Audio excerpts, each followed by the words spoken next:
Social Influence for AQA level 20 minutes revision. Exam season is nearly here, and I'm going to be putting out videos all the way through to paper free, so subscribe now and don't miss out on any of them. I've got individual videos for each section of social influence, so if you get to the end of this and you want it in a little bit more detail, play one of those next. Also, I've got you covered with videos from all three papers, including all of paper 1. Just this week I've launched my Patreon, and as a thank you to students who have supported me there, I'm uploading the notes of this video and the other revision videos I'm making to my Patreon feed. I suggest printing them out and using them as flashcards. This script is live right now. So let's begin. I recommend either listening right through or pausing as each title is revealed to guess what I'm going to say. Let's go.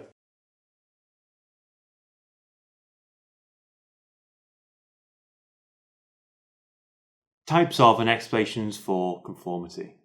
Kalman 1958 defined 3 types of conformity: compliance, which is shallow; identification, which is intermediate; and internalisation, which is the deepest level. Type: compliance. You agree with the group externally, but you keep your personal opinions. It's a temporary change in behaviour. Type: identification. Behaviour and private values change only when with the group, as membership is valued. Type: internalisation. Personal opinions genuinely change to match the group. This is a permanent change. Explanation. Informational social influence, ISI. If correct behaviour is uncertain, we'll look for the majority for guidance on how to behave, because we want to be correct. ISI results in internalisation and is permanent. Explanation. Normative social influence, NSI. When the individual wants to appear normal and one of the majority, so they're approved, not rejected. Normative social influence is compliance and is superficial, temporary. Asch in 1951. When given an unambiguous line length test, with Confederates choosing the incorrect response, participants gave the incorrect response on 32% of trials. When interviewed, participants suggested they conform to avoid rejection from the group, the majority, providing evidence for NSI. Jennis in 1932. Ask participants first alone, and then in groups, and then to make a second guess alone the number of beans in a jar. This was an ambiguous task, so no obvious correct answer. The individual's second private guess moved closer to the group's guess, and women were more conformist. This provides evidence for informational social influence. There is evidence that some people are more able to resist social pressure to conform, such as locus of control. In many cases of real-life conformity, there's an overlap between informational social influence and normative social influence. Variables affecting conformity as investigated by Asch. Asch in 1951. Participants are deceived and asked to take part in a visual perception task, and tested with 7 to 9 Confederates. The first card had a standard line, and the second had 3 comparison lines, one of which was the same length as the standard line. The groups were asked on 18 trials which comparison line was the same as the standard. On 12 of the critical trials, Confederates gave the wrong answers. The results were conformity to the group was 32%, compared to just 0.04 in the control group. 75% of participants conformed at least once, and 5% in all 12 times. In the group size variation, only 3% conformity with 1 Confederate, 13% with 2, and 33% with 3. The percentage didn't get any higher with more Confederates. Unanimity. If 1 Confederate gives the correct response, disagreeing with the majority, conformity drops to 5.5% due to the role of social support. Task difficulty. When the difference between the line lengths is small, conformity increases due to the role of ISI. Perrin and Spencer in 1980. A replication of Asch with British engineering students found only 1 student conformed in 396 trials, suggesting Asch lacks temporal validity, being based in 1950s Cold War America, or engineering students are a biased sample. Rosander in 2012 showed that when online Confederates provided wrong answers to logic and general knowledge questions on Facebook and Twitter, participants would conform, 52.6% conforming at least once, with conformity increasing on more difficult questions. But women did not conform more than men. This was a more modern study. Asch's Confederates were not actors, so the potential for demand characteristics from participants if aims were guessed.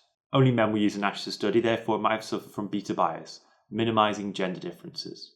Mundane realism. The task used in Asch is not like tasks performed in day-to-day life involving conformity. Conformity might be different in crowds, business meetings, and social gatherings with friends. Conformity to social roles as investigated by Zimbardo. A fake prison was created in the basement of Stanford University 21 male students rated as physically and mentally stable chosen from 75 volunteers who responded to a newspaper advert. There was a random selection of 10 guards and 11 prisoners. Prisoners were given realistic arrests by local police.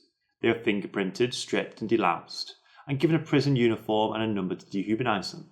They had to follow strict rules during the day. Guards had complete control and given a uniform, clubs, handcuffs and sunglasses to avoid eye contact. The prisoners and guards conformed to their social roles quickly, but after 2 days prisoners revolted against the poor treatment by the guards. In day 6, the experiment was cancelled due to fears for the prisoners' mental health. Extreme behaviour of previously stable students suggests prison environments have the situational power to change behaviour to conform to socially defined roles. Richard Haslam in 2011 attempted a recreation for the BBC, this resulting in findings inconsistent with Zimbardo's. Prisoners became disobedient, dominant over the guards, who were unable to control the prisoners' behaviour. Prisoners and guards in the Stanford Prison experiment might have been acting according to stereotypes of prisoners and guards in the media, rather than conforming to social roles. This might have been due to demand characteristics. Zimbardo played a dual role in the experiment, the head investigator and prison superintendent. This resulted in a loss of both scientific objectivity and the concern for the ethical treatment of participants who did suffer emotionally. Zimbardo used his study to argue that the prison situation causes the guards to become aggressive. However, only 1/3 of the participant guards were excessively aggressive. Also, while the prisoners started submissive, they did rebel.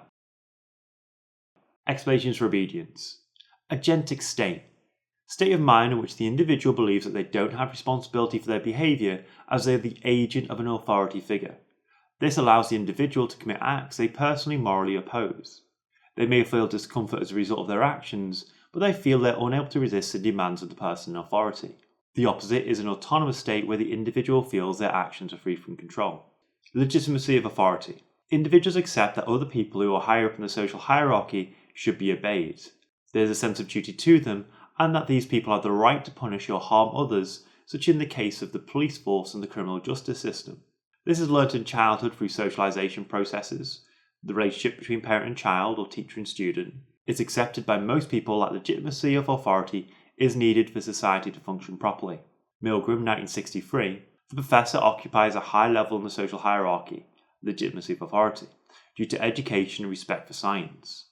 Participants often agreed to continue the shocks after the professor clarified that he was responsible, supporting the idea of the agentic state. Obedience also dropped when the instructor had no uniform.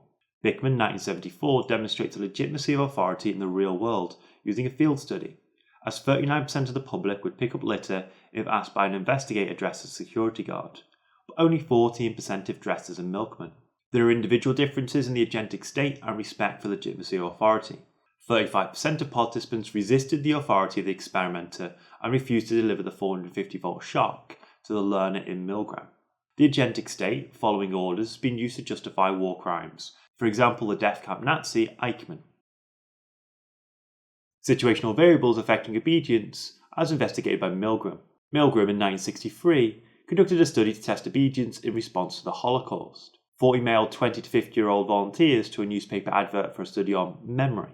Participants were given the role of teacher and introduced to the Confederates, a professor in a lab coat, and the learner. The learner was strapped to a chair in another room and had electrodes attached. The participant was told to deliver electric shocks, becoming more intense, 15 to 450 volts, when the learner answered incorrectly. At 300 volts, the learner made noise and refused to go on. After 315 volts, the learner made no more noise, indicating unconsciousness or death. If the participant acting as a teacher resisted the professor, they were encouraged to continue. Results. Participants were distressed but obeyed. 100% to 300 volts, 12.5 stopped at 300, but 65% went to the full 450 volts. Proximity replication. With the learner in the same room, obedience dropped to 40%. If the teacher had to hold the learner's hand on the shock plate, it dropped to 30%. Location replication. When replicated in an office block in a rundown area, obedience dropped to 47.6% due to a lack of legitimacy of authority. Uniform replication. The professor was replaced with a Confederate in normal clothes.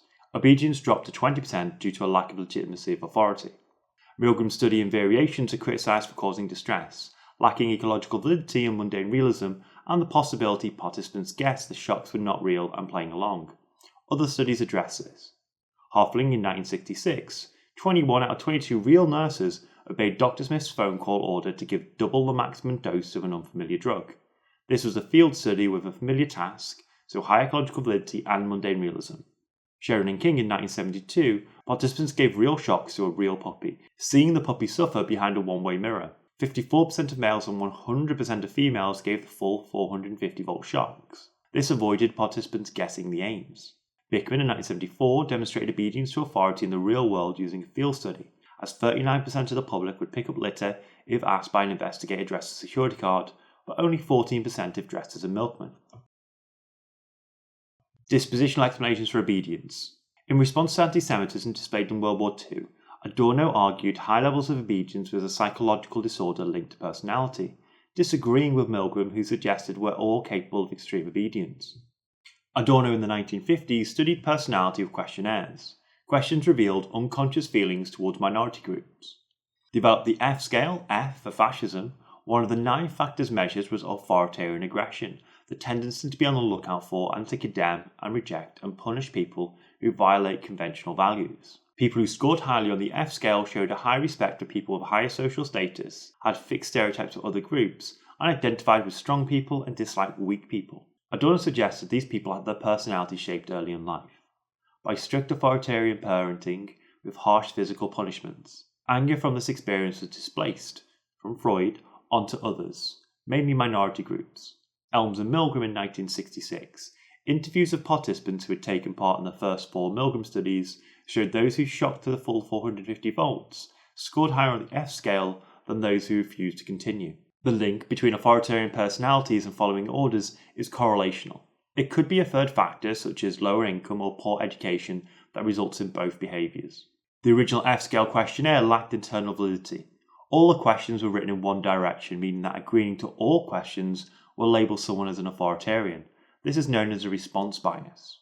The authoritarian personality can be seen as a left-wing theory and inherently biased, as it identifies many individuals with a conservative political viewpoint as having a psychological disorder.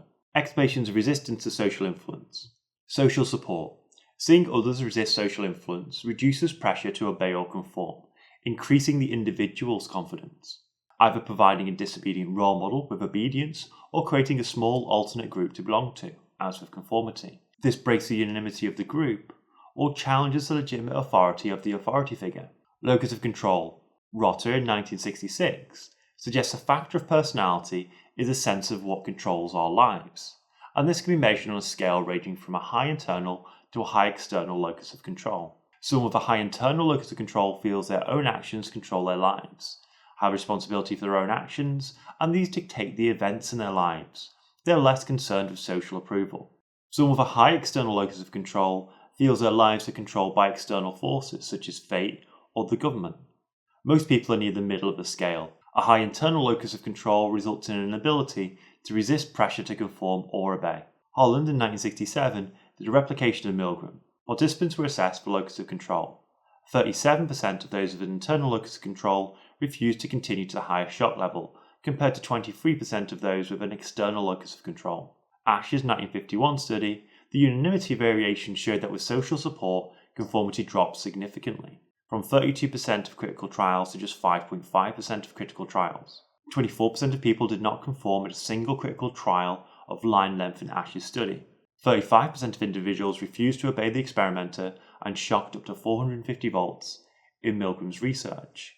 And most of the guards refused to conform to the social role of the aggressive guard in Zimbardo study, suggesting many people are able to resist social influence. Minority influence requires individuals to reject the majority's behaviours or beliefs and be converted to the views of a minority.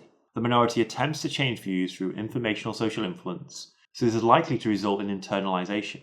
Minorities changing majority opinions start as a slow process. However, as more than the majority convert to the new view, the process speeds up in a process called the snowball effect, and the minority view then improves its acceptability. Consistency. The minority needs to demonstrate it's confident in its view. If they repeat the same message over time, diachronic consistency, the argument seems more powerful. Commitment. If the minority are willing to suffer for their views but still hold on to them, this is likely to cause members of the majority to take them seriously. This is known as the augmentation principle. Flexibility. If seen as dogmatic, minorities will not be persuasive. They need the ability to appear to consider valid counterarguments and slightly compromise. While flexibility and consistency seem to contradict each other, in order to seem reasonable and open-minded as well as having a clear, stable opinion, there needs to be a balance between these two factors. Moscovy in 1969, consistency. When shown blue slides, a participant majority were more likely to report the slides were green if a Confederate minority was consistent in calling the slides green, with 8.4% of trials, compared to an inconsistent group of 1.25.